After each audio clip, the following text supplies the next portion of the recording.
ठीक है।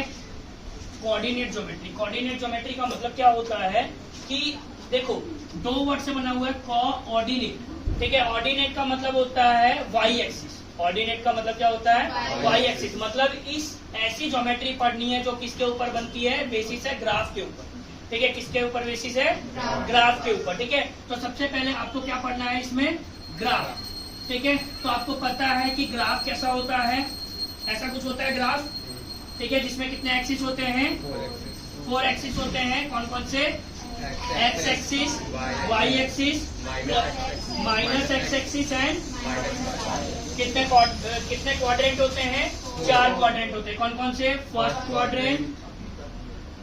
First quadrant that is second quadrant and that is third quadrant और that is fourth quadrant. ये जो पॉइंट होता है दैट इज ओरिजिन पॉइंट। ये कौन सी पॉइंट होती है, ओरिजिन पॉइंट। ओरिजिन पॉइंट हमेशा क्या होती है, 0,0, ठीक है। समझ में आया कि नहीं, कोई डाउट, ठीक है। हमेशा याद रखना जो एक्स एक्सिस होगा इट इज कॉल्ड एप्सिका, ठीक है। इसको क्या बोला जाता है, ठीक है। और y कोऑर्डिनेट को बोला जाता है, y एक्सिस को बोला जाता है, इट इज कॉल्ड ऑर्डिनेट, ठीक है। इसको हम क्या बोलते हैं, ऑर्डिनेट। हमेशा याद रखना at X axis, X axis पे y हमेशा क्या मिलेगा, 0, और एट y एक्सिस पे हमेशा x क्या मिलेगा, 0, ठीक है। एक्स एक्सिस पे y हमेशा 0 मिलेगा और y एक्सिस पे x हमेशा 0 मिलेगा, ठीक है। याद रखना किसी भी पॉइंट को अगर मुझे लिखना है, ठीक है, किसी भी पॉइंट को मुझे लिखना है तो कैसे लिखूंगा, x, y, मतलब x का कोऑर्डिनेट प्लस y का कोऑर्डिनेट, दोनों को कॉमा के साथ एक ब्रैकेट में हमें लिखना होता है, ठीक है। तो हमेशा याद रखना जब हम फर्स्ट क्वाड्रेंट में होते हैं तो हमारा x कोऑर्डिनेट भी पॉजिटिव होता है और y कोऑर्डिनेट भी हमारा पॉजिटिव होता है, ठीक है। समझ में आया, कोई डाउट, x भी पॉजिटिव होता है और y भी पॉजिटिव। अब जब हम सेकंड क्वाड्रेंट में आते हैं तो यहाँ से देख सकते हो y तुम्हारा पॉजिटिव है बट x तुम्हारा नेगेटिव है, तो हमेशा याद रखना यहाँ पे x नेगेटिव होता है और y पॉजिटिव। जब हम थर्ड क्वाड्रेंट में आते हैं तो x और y दोनों हमें क्या मिलता है, नेगेटिव, x भी नेगेटिव और y भी नेगेटिव। जब हम फोर्थ क्वाड्रेंट में जाते हैं तो x हमें पॉजिटिव दिखता है और y हमें नेगेटिव, x पॉजिटिव और y। कोई डाउट यहाँ तक किसी को, पक्का।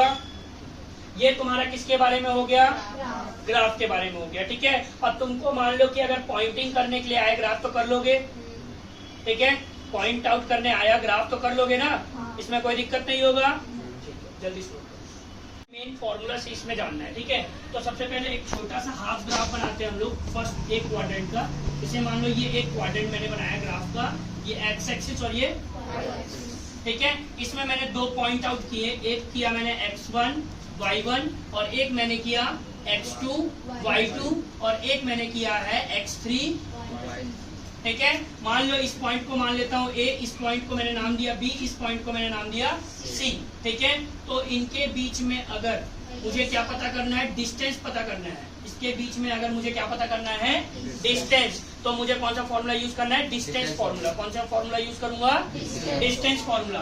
तो यहाँ पे एक फॉर्मूला होता है distance between 2 points, distance between 2 points on a graph, ठीक है। एक ग्राफ पे 2 पॉइंट्स के बीच में जो डिस्टेंस होता है, मान लो मैंने A और B के बीच में डिस्टेंस निकालना है, तो distance AB is equal to होता है √ x2 माइनस x1 का whole square plus y2 minus y1 का whole square, that is called as distance formula.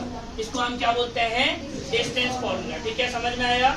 इसके बाद हमारे पास आता है स्लोप, इसके बाद हमारे पास क्या आता है, स्लोप। अगर मैं तुमसे पूछूं कि A से B का स्लोप कितना होगा, A से B का स्लोप कितना होगा, तो slope is denoted by m, it is also called as gradient. इसको और क्या बोला जाता है, ग्रेडियंट, ठीक है। स्लोप को m से डिनोट किया जाता है, इसको क्या बोला जाता है, ग्रेडियंट, ठीक है। कोई डाउट। जब देखो यहाँ पे एक चीज याद रखना, m इज इक्वल टू होता है y2 माइनस y1 अपॉन में x2 माइनस, कोई डाउट? क्या होता है y2 माइनस y1 अपॉन में x2 माइनस x1। एक और चीज होता है m, अगर तुम इसको ध्यान से देखोगे ये क्या दिख रहा है, राइट एंगल ट्राइंगल दिख रहा है, आपको स्लोप निकालना है मतलब ए बी निकालना है, तो दैट इज हाइपोटेनियस। हाइपोटेनियस निकालने के लिए हम कौन सा थीटा यूज करते हैं, टेन थीटा। कौन सा यूज करते हैं, टेन थीटा, ठीक है, दैट इज टेन थीटा। और tan theta is equal to क्या होता है, परपेंडिकुलर अपॉन में बेस, परपेंडिकुलर अपॉन में बेस, मतलब यहाँ पे ये सी है ना, मान लो BC अपॉन में AC, ठीक है, समझ में आया?